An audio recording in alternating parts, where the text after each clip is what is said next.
clear and does not mince words. We've come to take our country back.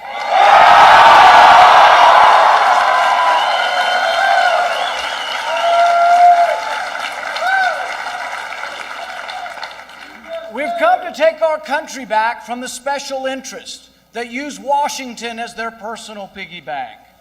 The special interests that are more concerned with their personal welfare than the general welfare.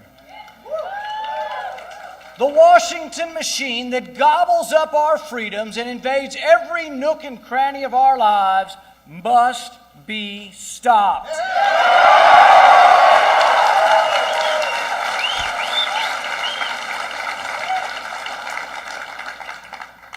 Less than 5 years ago, I stood just down the road in my hometown in Bowling Green and said those same words.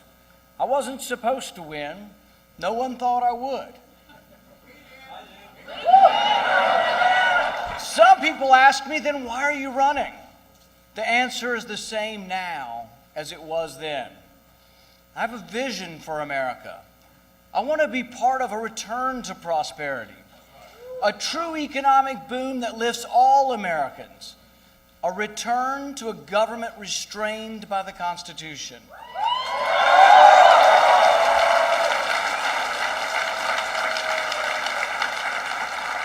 A return to privacy, opportunity, liberty. Too often, when Republicans have won, we have squandered our victory by becoming part of the Washington machine. That's not who I am.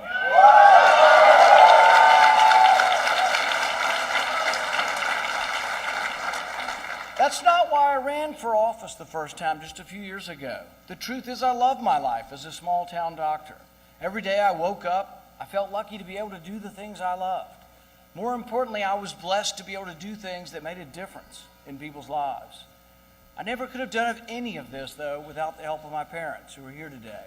I'd like you to join me and thank my mother and dad.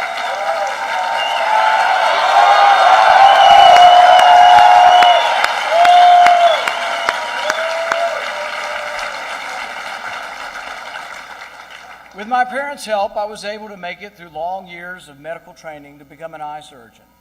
For me, there's nothing that compares with helping someone see better. Last August, I was privileged to travel to Guatemala on a medical mission trip. Together with a team of surgeons from across the U.S., we operated on more than 200 people who were blind or nearly blind from cataracts. I was grateful to be able to put my scrubs back on, peer into the oculars of the microscope, and focus on the task at hand, to take a surgical approach to fix a problem. One day in Guatemala, a man arrived and told me that I had operated on his wife the day before. His wife could see clearly for the first time in years, and she had begged him to get on the bus, travel the winding roads, and come back to our surgery center. He too was nearly blind from hardened cataracts. After his surgery, the next day, his wife sat next to me. As I unveiled the patch from his eyes, it was a powerful, emotional moment for me to see them looking at each other clearly for the first time in years, to see the face they loved again. As I saw the joy in their eyes, I thought, this is why I became a doctor. In that moment, I also remembered my grandmother, who inspired me to become an eye surgeon. She spent hours with me as a kid. We would sort through her old coin collection, looking for wheat pennies and Indian heads. But as her vision began to fail, I became her eyes to inspect the faintness of the mint marks on the old weather-worn coins. I went with my grandmother to the ophthalmologist as she had her corneas replaced. I was also with her when she received the sad news that macular degeneration had done irreparable harm to her eyes. My hope that my grandmother would see again made me want to become an eye surgeon, to make a difference in people's lives. I've been fortunate. I've been able to enjoy the American dream. I worry, though, that the opportunity and hope are slipping away for our sons and daughters. As I watch our once great economy collapse under mounting spending and debt, I think, what kind of America will our grandchildren see? It seems to me that both parties and the entire political system are to blame.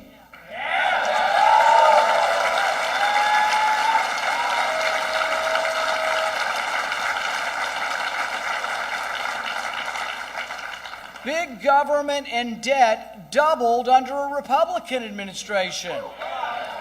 And it's now tripling under Barack Obama's watch. President Obama is on course to add more debt than all of the previous presidents combined. We borrow $1 million a minute. This vast accumulation of debt threatens not just our economy, but our security. We can wake up now and do the right thing. Quit spending money we don't have.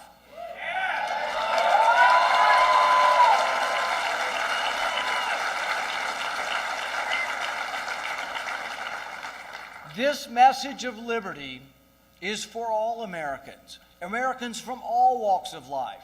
The message of liberty, opportunity, and justice is for all Americans, whether you wear a suit, a uniform, or overalls, whether you're white or black, rich or poor. In order to restore America, one thing is for certain, though.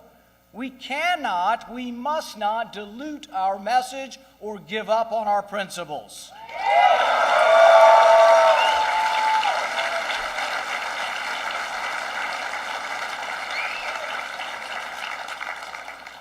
If we nominate a candidate who is simply Democrat light, what's the point? Why bother?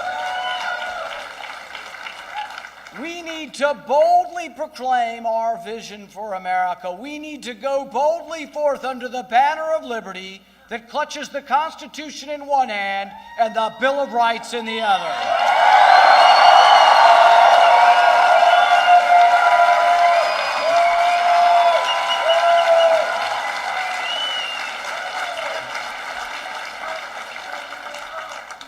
Washington is horribly broken. I fear it can't be fixed from within. We, the people, must rise up and demand action.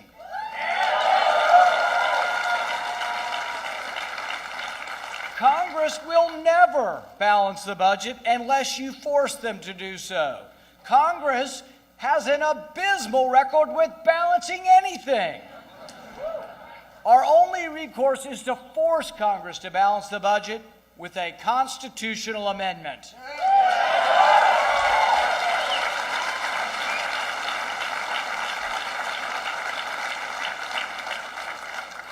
I have been to Washington, and let me tell you, there is no monopoly on knowledge there.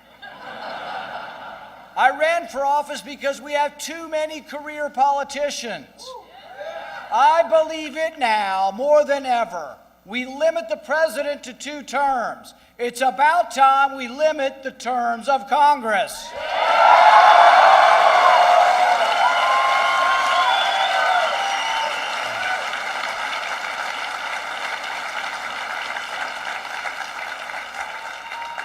I want to reform Washington. I want common sense rules that will break the logjam in Congress. That's why I've introduced a Read the Bills Act.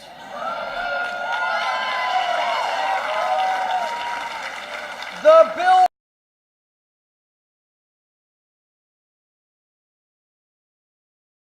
on our desk with only a few hours before a vote. So I've proposed something truly extraordinary. Let's read the bills, every page.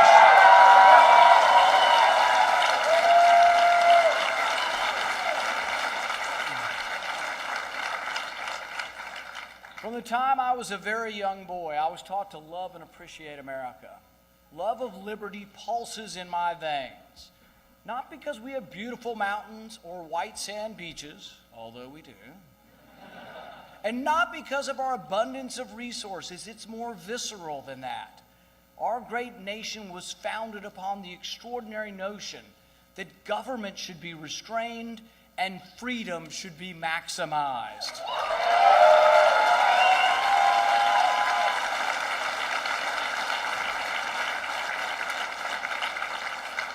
America, to me, is that beacon. We are unique among the nations in that our country stands for freedom. Freedom nurtured our country from a rebellious group of colonies into the world's greatest nation. When tyranny threatened the world, America led the way to rid the world of Nazis and fascist regimes. Resolutely we stood decade after decade against communism, the engine of capitalism finally winning out against the sputtering, incompetent engine of socialism. We won the Cold War.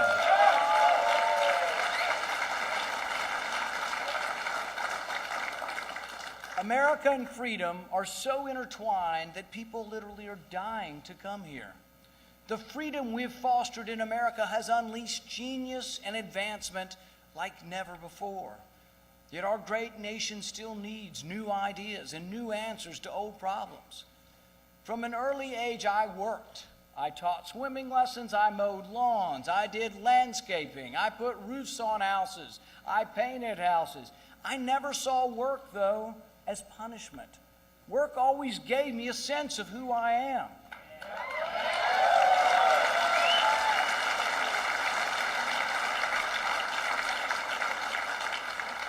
Self-esteem can't be given, it must be earned.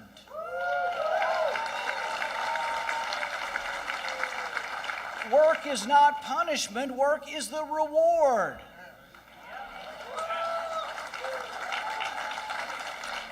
Two of my sons work minimum wage jobs while they go to college. I'm proud of them as I see them realize the value of hard work.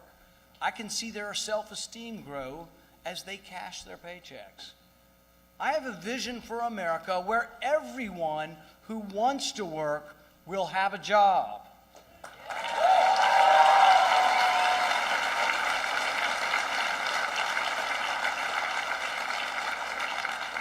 Many Americans, though, are being left behind. The reward of work seems beyond their grasp. Under the watch of both parties, the poor seem to get poorer and the rich get richer. Trillion-dollar government stimulus packages have only widened the income gap. Politically connected cronies get taxpayer dollars by the hundreds of millions, and poor families across America continue to suffer. I have a different vision, an ambitious vision, a vision that will offer opportunity to all Americans, especially those who've been left behind. My plan includes economic freedom zones to allow impoverished areas like Detroit, West Louisville, Eastern Kentucky to prosper by leaving more money in the pockets of the people who live there.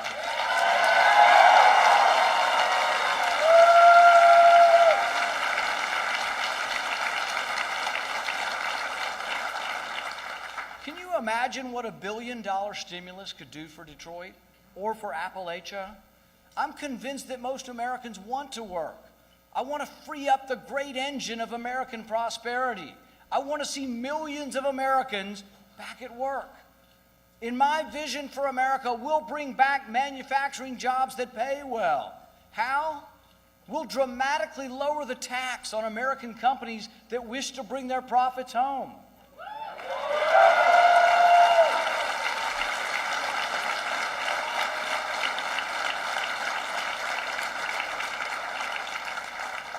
More than $2 trillion in American profit currently sits overseas.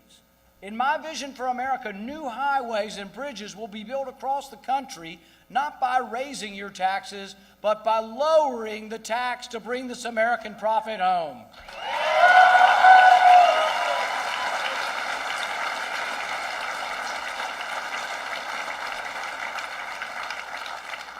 Even in this polarized Congress, we have a chance of passing this.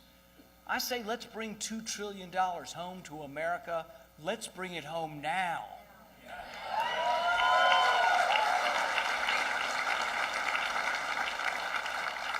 Liberal policies have failed our inner cities.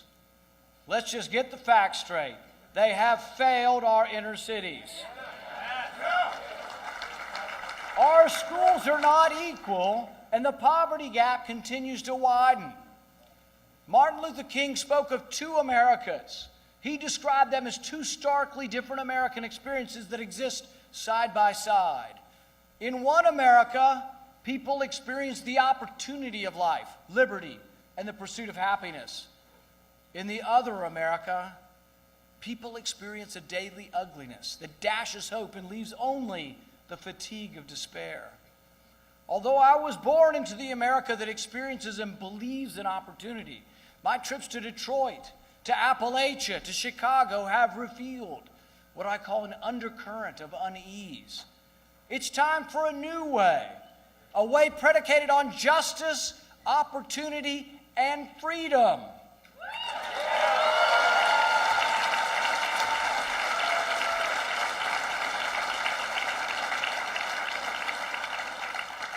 Those of us who have enjoyed the American dream must break down the wall that separates us from the other America.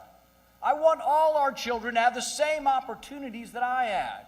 We need to stop limiting kids in poor neighborhoods to failing public schools and offer them school choice.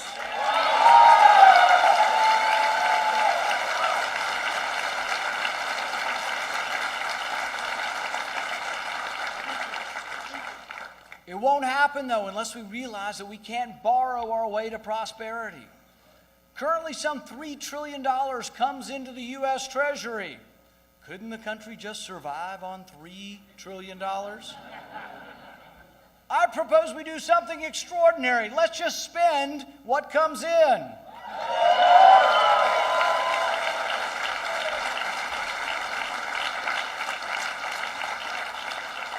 In my vision for America, freedom and prosperity at home can only be achieved if we defend against enemies who are dead set on attacking us.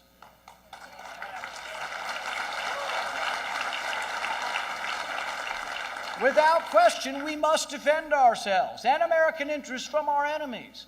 But until we name the enemy, we can't win the war.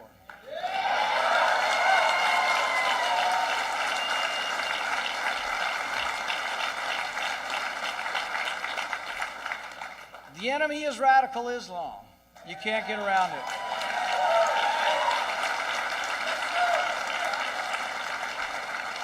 And not only will I name the enemy, I will do whatever it takes to defend America from these haters of mankind.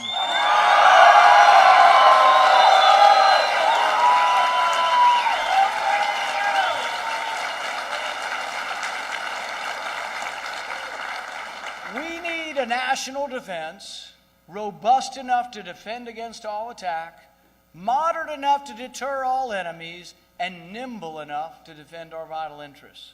But we also need a foreign policy that protects American interests and encourages stability, not chaos.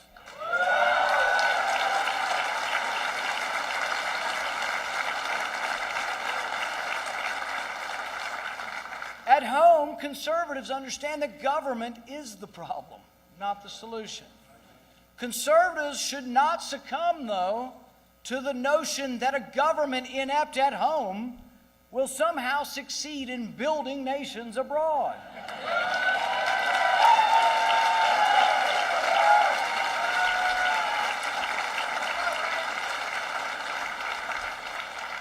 I envision an America with a national defense unparalleled, undefeatable, and unencumbered by overseas nation building.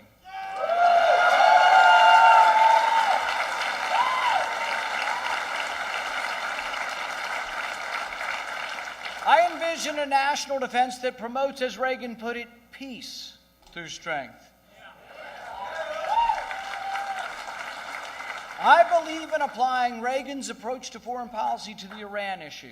Successful negotiations with untrustworthy adversaries are only achieved from a position of strength. We brought Iran to the table through sanctions that I voted for. Now we must stay strong. That's why I've co-sponsored legislation that ensures that any deal between the U.S. and Iran must be approved by Congress.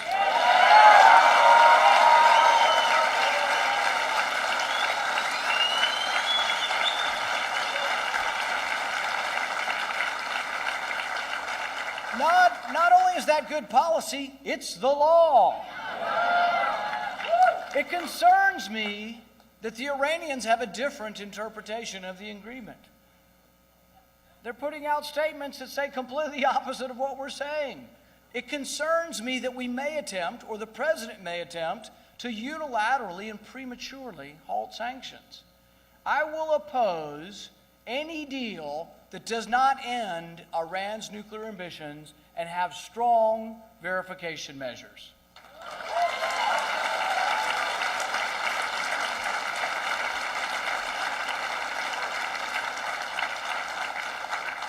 And I will insist that the final version be brought before Congress.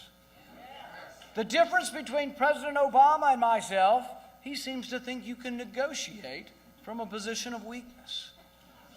Yet everyone needs to realize that negotiations are not inherently bad, that trust but verify is required in any negotiation, but that our goal always should be and always is peace, not war.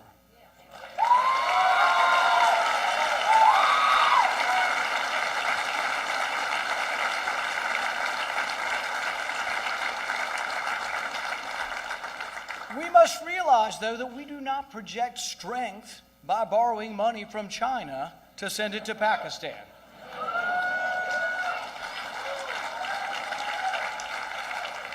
Let's quit building bridges in foreign countries and use that money to build some bridges here at home.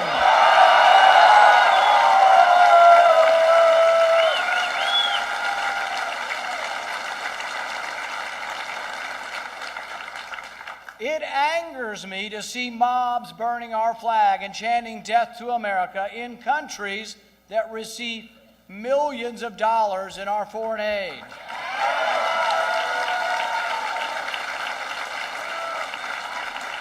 I say it must end. I say not one penny more to these haters of America.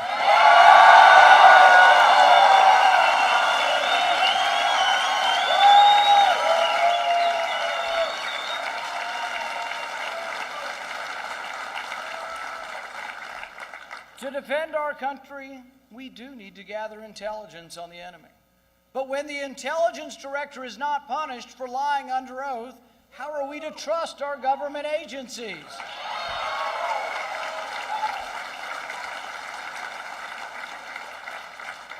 Warrantless searches of America's phones and computer records are un-American and a threat to our civil liberties.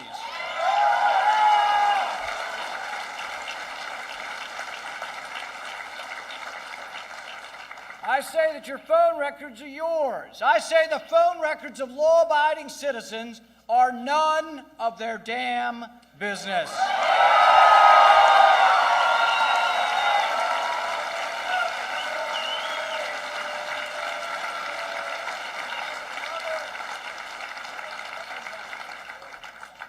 Is this where we light up the phones? The president created this vast dragnet by executive order. And as president, on day one, I will immediately end this unconstitutional surveillance.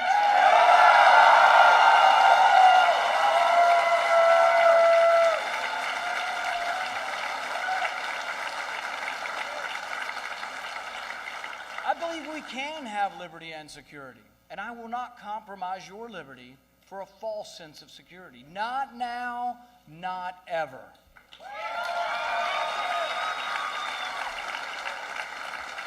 We must defend ourselves, but we must never give up who we are as a people. We must never diminish the Bill of Rights as we fight this long war against evil. We must believe in our founding documents. We must protect economic and personal liberty again. America has much greatness left in her. We are still exceptional, and we are still a beacon for the world. We will thrive when we believe in ourselves again. I see an America strong enough to deter foreign aggression, yet wise enough to avoid unnecessary intervention.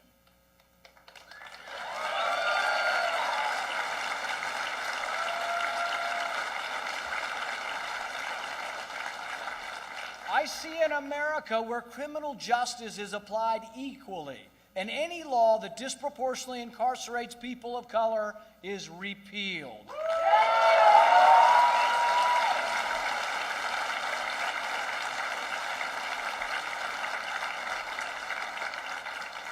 I see an America with a restrained IRS that cannot target, cannot harass American citizens for their political or religious beliefs.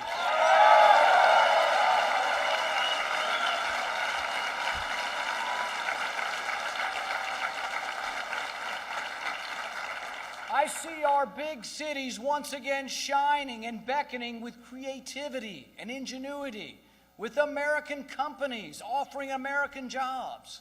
With your help, this message will ring from coast to coast. A message of liberty, justice, and personal responsibility. Today begins the journey to take America back.